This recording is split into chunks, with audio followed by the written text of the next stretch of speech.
Hello, I'm Tomos Williams. This programme is on the myths of Wales. I've actually been interested in the myths since the producer told me that I had to do this. This is Shield and the Monsters.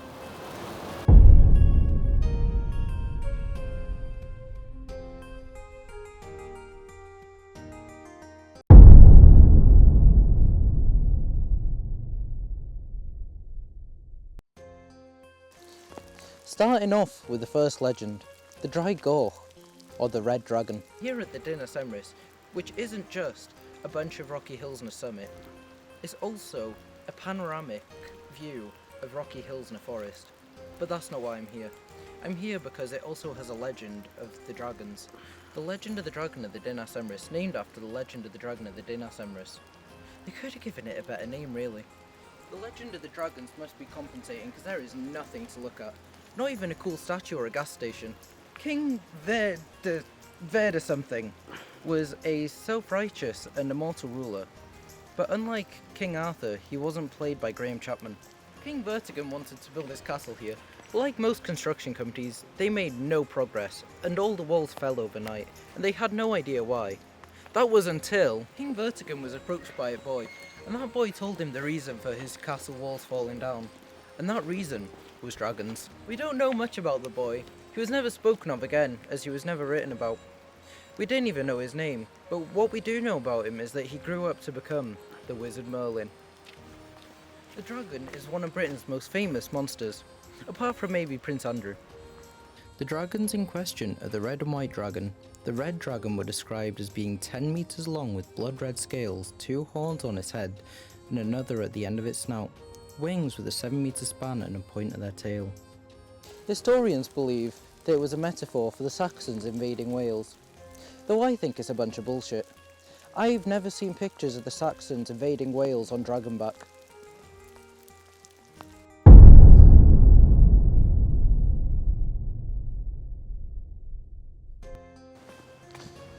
Our next story on this show is the Avanc.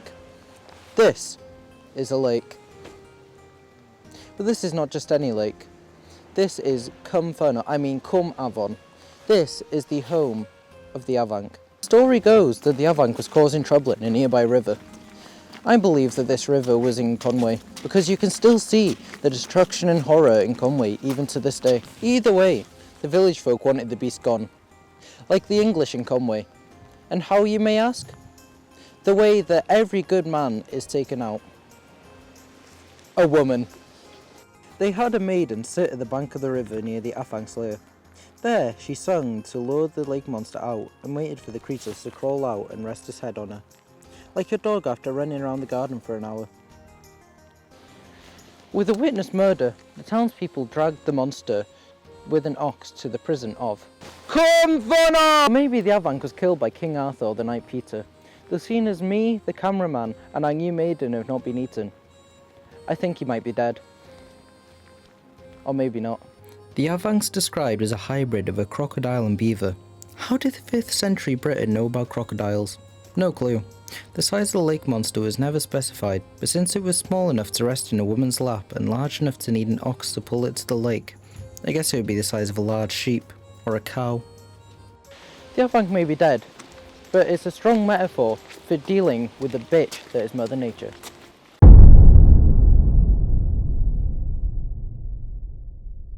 The third myth we'll be going over is a little different to the first two.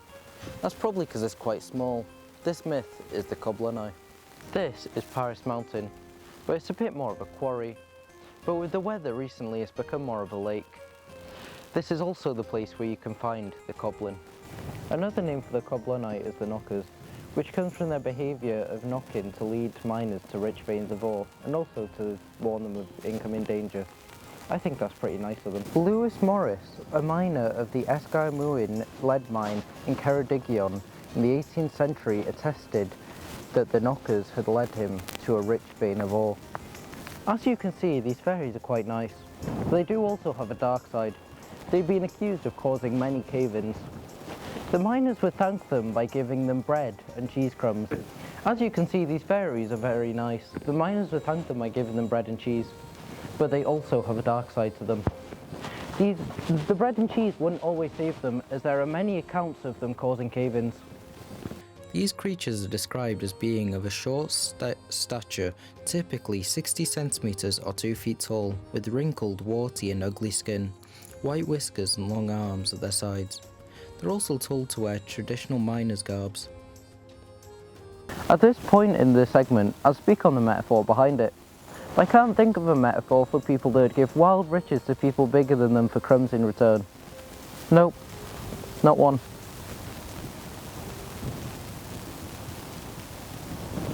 Are you still recording?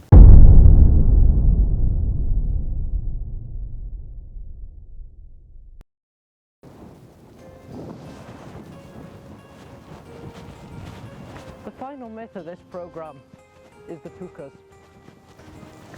The puka is a mischievous spirit from Celtic lore. They are renowned for their shape-shifting abilities, but they mainly turn into dark animals like horses and sheep. So there is a good chance that one of you has shagged a puka. Known to turn invisible, but how do we know that they're invisible if we can't actually see them? The farmer made a deal with the puka. He would give him bread and milk, like Santa Claus, but instead of getting presents for his milk and baked goods, he'd get protection. Protection from what, you may ask? The puka. This deal was working good until one day a servant girl took the milk and bread offering when the puka found out it wasn't like Father Christmas, still giving gifts. No, the puka had a different plan. The puka's retaliation would come in months of harassment. This would sometimes be funny, like turning into a horse and staring through the window, but sometimes the puka would try to harm the farmer. The puka's mayhem ended with him leading the farmer in the dead of night to a cliff's edge. He almost fell, which would have killed him if he had fallen. A key theme in the legend of the puka is their love for mischief. It's said that they would entice people to ride on their back, in which they would take them on a wild and dangerous ride, before dropping them back off where they started. It's like a bus ride. The tales talk of this mischievous sprite being a shape-shifting spirit that can take on various animal forms, most commonly horses, rodents, cats, rabbits and many other animals. They're also known to have otherworldly and glowing eyes, like shining a light in a cat's eyes.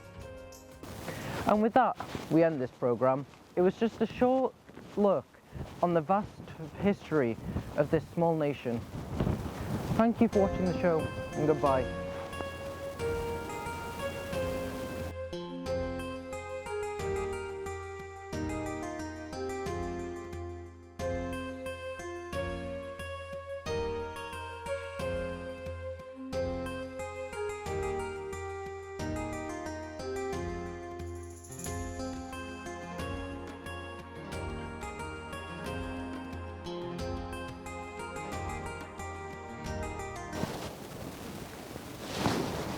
So, are we still getting Chinese after this?